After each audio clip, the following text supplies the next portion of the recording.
आपण आई म्हणून काय करताय की बाळाबद्दल बरीच स्वप्न रंगवतो. बाळ आल्यानंतर काय करू, बाळाला कसं वाढवू, बाळाचं नाव काय ठेवायचं, मुलगा झाला तर काय नाव ठेवायचं, मुलगी झाली तर काय नाव ठेवायचं, अशा बऱ्याच गोष्टींबद्दल आपण फार विचार करतो, छान छान स्वप्न रंगवतो. पण बाळ बाहेर आल्यानंतर त्याला सर्वात महत्वाचं काय आहे, आईचं दूध आणि आईची सोबत. आणि शिवाय काही गोष्टी अशा आहेत की त्या पहिल्यांदाच आई होणाऱ्या मातेला पूर्णपणे नवीन असणार आहे. जसं की बाळाचं रडणं, बाळ शी किती वेळा करतंय, शू किती वेळा करतंय, कधी शू करतं, बाळाची नाळ कधी पडते, किंवा बाळाला सुरुवातीच्या 1 महिन्यामध्ये किंवा सुरुवातीच्या काळामध्ये काय काळजी घेतली पाहिजे, या सर्व गोष्टींची माहिती ऍक्च्युली बाळ पोटात असतानाच आईनं करून घेतली पाहिजे. आणि तिथंच बऱ्याचशा ऑलमोस्ट 100% मातांचं राहून जातं की या गोष्टी त्या डॉक्टरांकडून माहीत करून घेत नाही. तर आता याच गोष्टींबद्दल आपण आजच्या भागात पाहणार आहोत की ज्यामुळं तुमच्या डिलिव्हरी नंतरचे बाळाच्या संगोपनाचे पहिले 6 महिने हे अतिशय आनंदात जातील. आणि त्यासाठी काय काय गोष्टी महत्वाच्या आहेत ते आता आपण आज पाहणार आहोत. सर्वात पहिल्यांदा, बाळ हे जर पोटामध्ये 40 आठवडे पूर्ण केलेले असतील तर त्याला आपण फुल टर्म बाळ असं म्हणतो. म्हणजे शेवटच्या सोनोग्राफीमध्ये आईला जी डिलिव्हरीची डेट दिलेली आहे त्याच डेटवर जर बाळ झालं किंवा त्याच्या काही दिवस अगोदर किंवा नंतर बाळ झालं तर ते फुल टर्म बाळ असतं. म्हणजेच त्या बाळानं पोटामध्ये 9 महिने 9 दिवस पूर्ण केलेले असतात. आणि अशा बाळाला पोटातच हे बाळ शिकून आलेलं असतं की आईच्या अंगावर कसं प्यायचं, ठीक आहे, आणि त्या आईला देखील दूध आलेलं असतं. ठीक आहे, आईला दूध जे आहे ते 3 महिन्याची प्रेग्नन्सी पूर्ण केली की 4थ्या महिन्यामध्ये यायला सुरू झालेलं असतं. त्याचप्रमाणे बाळाने पोटामध्ये 8 महिन्यांची प्रेग्नन्सी पूर्ण केली की त्या बाळाला देखील स्वतःच्या स्वतः आईच्या अंगावर ओढून दूध पिता येतं. यालाच आपण म्हणतो सकिंग रिफ्लेक्स. त्याचप्रमाणे ऍव्हरेज वजन हे फुल टर्म बाळाचं 2.5 किलो असतं. काही बाळांचं जास्त देखील असू शकतं. ठीक आहे, आता म्हणजे मिनिमम 2.5 किलोचं जर बाळ असेल तर ते बाळ नॉर्मल वजनाचं आहे असं आपण म्हणू शकतो, 2.5 किलो. सुरुवातीच्या काही दिवसांमध्ये बाळाचं वजन हे कमी होतं. साधारण पहिल्या 10 दिवसांमध्ये 10% वजन प्रत्येक बाळाचं कमी होतं. आणि याच दरम्यान काय होतं, आईला ब्रेस्ट फिडिंग बद्दल माहिती नसते.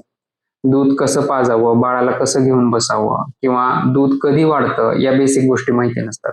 आणि मग या 10 दिवसात जर बाळाचं वजन कमी होताना आईला माहिती झालं की बाळाचं वजन वाढतच नाहीये, उलट कमी होत चाललंय, पण ते नॉर्मलीच कमी होतं हे जर माहित नसेल तर मग ती आई टेन्शन घेते आणि तिला वाटतं की मला दूध नाहीये, किंवा घरच्यांना देखील असं वाटतं की या आईला दूधच नाहीये, आणि मग पावडरचं दूध चालू होतं.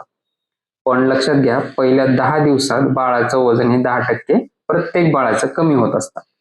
त्यानंतर मात्र ते जसं जसं फिडिंग व्यवस्थित घ्यायला लागेल तसं तसं लॉस झालेलं 10% वजन देखील गेन करतं आणि त्यावरही त्याची वजनाची वाढ चालू राहते. त्यामुळं पहिल्या 10 दिवसात जरी बाळाचं वजन कमी झालं तरी घाबरू नका. आता पुढची गोष्ट, बाळाचं रडणं. रडणं हाच बाळाला एक्सप्रेस होण्यासाठी एक मार्ग आहे. त्या बाळाला मुळात बाळ जेव्हा जन्म घेतं तेव्हा त्याच्या मेंदूची वाढ अतिशय कमी असते, आणि जसं जसं मेंदूची वाढ होत जाईल, मेंदू डेव्हलप होत जाईल, तसं तसं काय होतं, बाळाला एक एक गोष्ट जमायला लागते. जसं की बाळ जन्मल्यानंतर त्याच्या हातापायाच्या हालचालींवर देखील त्याचा कंट्रोल नाहीये, रॅन्डमली हालत असतात. हळूहळू त्याचा हातावर कंट्रोल येतो, बाळ मान धरतं, मग एका अंगावर पडायला लागतं, पालथं पडायला लागतं, मग बसायला लागतं, आणि मग हळूहळू उभं राहायला लागतं. त्याचप्रमाणे जन्मल्यानंतर बाळाला हसता देखील येत नाही. हळूहळू काय होतं, बाळाला 2ऱ्या महिन्यात आई कळायला लागते, त्यानंतर 3ऱ्या महिन्यात ते हसायला लागतं, आणि नंतर हळूहळू एक एक शब्द बोलायला लागतं. म्हणजेच बाळाच्या मेंदूची वाढ ही टप्प्याटप्प्यानं होत असते. केवळ रडणं हाच एक भाग आहे जो बाळाच्या स्वतःच्या कंट्रोलमध्ये आहे.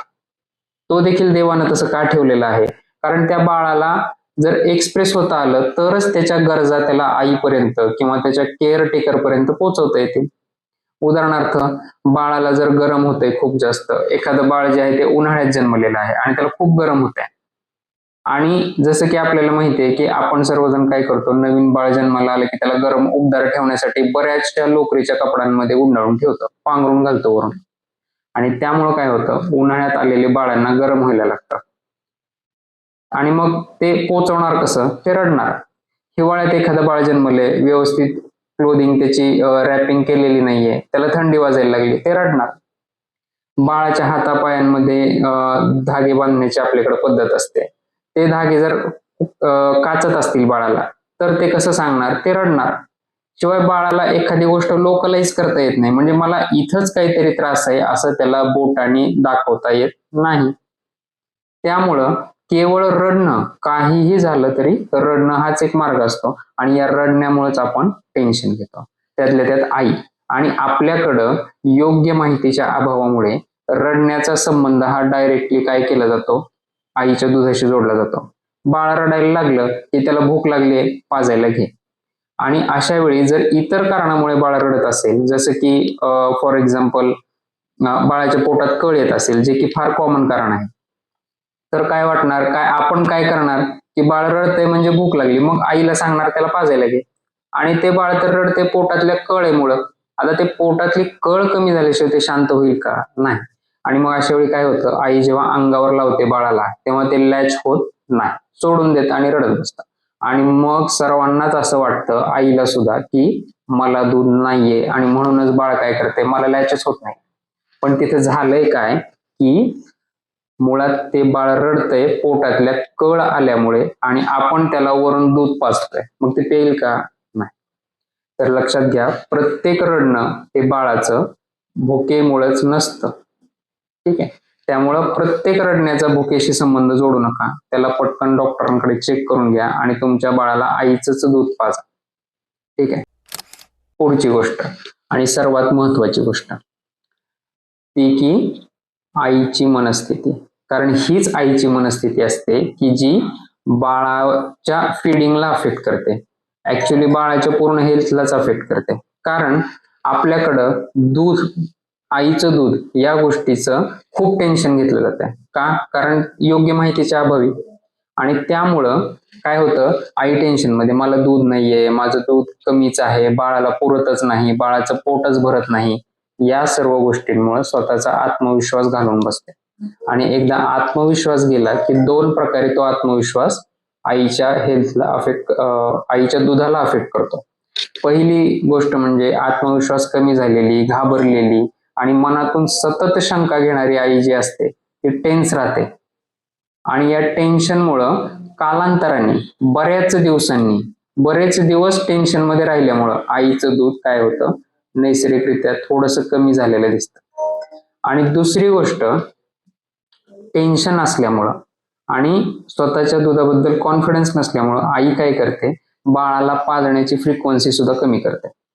आता ही फ्रिक्वेन्सी कमी झाली की काय होणार, आपोआपच प्रोलॅक्टिन आणि ऑक्सिटोसिन रिफ्लेक्सेस जे की दूध तयार करतात, तर ते कमी वेळा घडणार. आणि ते कमी वेळा घडले की आपोआप आईचं दूध कमी झाल्याचं बऱ्याच दिवसांनी दिसून येणार, लगेच नाही.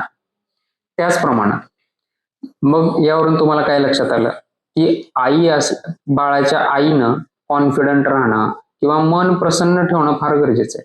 आणि त्यासाठी सर्वात महत्वाचा वाटा आहे घरातील व्यक्तींचा.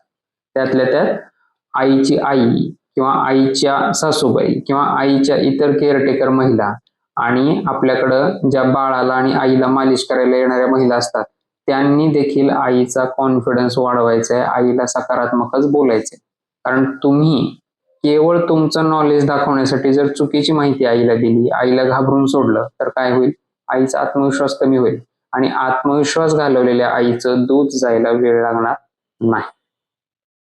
लक्षात घ्या सर्व मातांनी, मातृत्व ही देवानं दिलेली एक छान देणगी आहे, त्याचा आनंद घ्यायचा. जसं बाळ पोटात असताना सुरुवातीचे काही महिने जेव्हा उलटी मळमळ होत असते, ते गेल्यानंतर उरलेल्या प्रेग्नन्सीचा आपण बाळाची स्वप्न रंगवण्यामध्ये आनंद घेतो. त्याचप्रमाणे जेव्हा बाळाचा जन्म होतो तेव्हा केवळ पहिले 6 महिने आहेत तुमच्याकडे की जेव्हा तुम्हाला तुमचं दूध पाजता येणार आहे. एकदा बाळाला वरचं जेवण चालू झालं की आईचं दूध पाजण्याचं प्रमाण आपोआपच नैसर्गिकरित्या कमी होणार आहे, कारण त्या बाळाची भूक वरच्या जेवणानेच भागणार आहे. मग या 6 महिन्यांमध्ये जी देवानं तुम्हाला देणगी दिलेली आहे बाळाला दूध पाजण्याची, त्याचा प्रसन्न मनानं आनंद घ्या. मन प्रसन्न राहिलं की दूध पाजण्याचा आनंद मिळेल आणि दूध सुद्धा आपोआप वाढेल. प्रत्येक टप्पा असतो. पहिल्या 6 महिन्यात तुम्हाला दूध पाजण्याचा टप्पा आहे. एकदा बाळ मोठं झालं, चालायला पळायला लागलं, 2 वर्षाचे पुढे गेले की नंतर तुम्हाला दूध पाजता येणार आहे का त्याला? नाही, ती गोष्ट आताच शक्य आहे. मग या गोष्टीचा आनंद घ्या. म्हणजे तुम्ही कॉन्फिडंट राहाल आणि नैसर्गिकरित्या तुमचं दूध देखील वाढत जाईल. जेवढं आनंदी राहाल तेवढं बाळ देखील सुखी राहील, आनंदी राहील, त्याची वाढ योग्य होईल, बाळाचं वजन देखील चांगलं वाढेल कारण त्याला फीडिंग देखील योग्य मिळेल. आई टेन्शन मध्ये राहिली की काय करावं ते सुचणार नाही, बाळाला मिक्स फीडिंग चालू होईल, म्हणजे आईचं दूध आणि पावडरचं दूध, आणि त्याचा बाळाच्या पचनावर परिणाम होईल, बाळाला गॅस होतील, कळ येत राहील पोटामध्ये, गुळण्याचं प्रमाण वाढेल, बाळाची शी आळून बसेल आणि त्यामुळे काय होईल, बाळ देखील चिडचिड आणि रडकं होईल. रडकं बाळसं होऊन जाईल बाळाचं, आणि तीच जी आई आनंदी राहील आणि त्या आईचं दूध देखील वाढत राहील आणि ती योग्य प्रकारे बाळाला फिडिंग देत राहील, बाळ देखील आनंदी राहील. सतत तुमच्या बाळाला जवळ घेऊन बसा. यालाच आम्ही म्हणतो कांगारू मदर केअर. लक्षात घ्या, बाळ पोटात असताना त्याला सर्व प्रकारे आई असते आजूबाजूला, त्याला आईचा सहवास जाणवत असतो. पण एकदा नाळ तुटली, बाळ बाहेर आलं की आईचा सहवास, आपली आई आपल्या जवळ आहे हे त्याला कधी जाणवेल? जर तुम्ही त्याला घेऊन बसलात, तुमच्या त्वचेचा बाळाला स्पर्श झाला तरच जाणवेल, आणि तरच काय होईल, बाळाला सेफ वाटेल. प्रत्येक रडणं हे भुकेपोटी किंवा दुधासाठीच असेल असं नाही. काही वेळा आईने घ्यावं, आपल्या आईची जवळीक आपल्याला जाणवावी म्हणून देखील ते रडणं असू शकतं. त्यामुळे बाळाला ऊब लागेल, बाळाला मांडीवर घ्यायची सवय लागेल म्हणून त्याला नुसतंच बेडवर ठेवून देऊ नका, तर त्याला मांडीवर घेऊन बसा. बाळाला आईची नाही तर कोणाची सवय हवी मग? बरोबर आहे की नाही? आणि सवय लागली तर काय झालं, ही काय वाईट सवय आहे का? त्यामुळे लक्षात घ्या, तुम्हाला तुमच्या बाळाला तुमचा सहवास, आईचा सहवास हवा आहे, आणि म्हणूनच बऱ्याच वेळा काय होतं, बाळ खूप वेळापर्यंत पीत राहतं. का? कारण केवळ भुकेपोटी नाही तर आईची सोबत हवी म्हणून सुद्धा.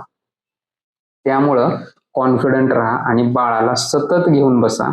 जे सुरुवातीचे 6 महिने आहेत डिलिव्हरी नंतरचे, त्याचा ते टेन्शन मध्ये न घालवता प्रसन्न मनाने त्याचा आस्वाद घ्या. म्हणजेच काय, बाळाला फिडिंग करा. शेवटी आईला दूध आहेच कशासाठी? बाळासाठी, आणि ते टिकवणं मात्र तुमच्या हातात आहे, आणि त्यासाठी फार काही करायचं नाहीये. केवळ बाळाला फ्रिक्वेंटली अंगावर पाजायचंय आणि स्वतः आनंदी राहायचं. एवढं तर करूच शकतो आपण आपल्या बाळासाठी, नाही का? आणि मला विश्वास आहे की हा व्हिडिओ पाहणाऱ्या प्रत्येक मातेला ते नक्की जमेल आणि तुम्हाला देखील जमेल. तर हा होता आजचा आनंदी मातृत्व, आनंदी पालकत्व या सिरीजचा पहिला एपिसोड, आनंदी मातृत्व, पहिल्या 6 महिन्यातलं आनंदी मातृत्व. तुम्हाला पहिल्या 6 महिन्यामध्ये बाळाचं संगोपन करताना काही जरी अडचणी येत असतील, काही प्रश्न असतील तर नक्की कमेंट करा. आणि आपल्या चॅनलवर नवीन असाल तर आपलं चॅनल सबस्क्राईब करा, लाईक करा, आणि तुमच्या माहितीतील इतर मातांना आनंदी मातृत्वासाठी हा व्हिडिओ शेअर करा. आणि आवडला असेल तर नक्की या व्हिडिओला हाईप करा. धन्यवाद.